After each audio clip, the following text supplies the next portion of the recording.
আজকে রাজ্যের যুব সমাজ তারা পরিযায়ী শ্রমিক হিসাবে আজকে প্রতিদিন রাজ্য ছেড়ে চলে যাচ্ছে অন্য রাজ্যে কাজের সন্ধানে। একটা ভয়ঙ্কর অবস্থা। যখন আমরা এই সভা করছি 26,000 শিক্ষকের চাকরি চলে গেল, আরো 32,000 শিক্ষকের চাকরি ঝুলে আছে। গোটা রাজ্য জুড়ে চলছে দুর্নীতি, লুট, সমস্ত ক্ষেত্রে রাজ্য সরকারের একের পর এক মন্ত্রী জেলে।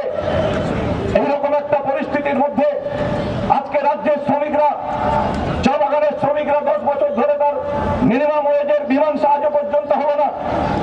তাদের জমির পাট্টা আজও পর্যন্ত রাজ্য সরকার দিল না।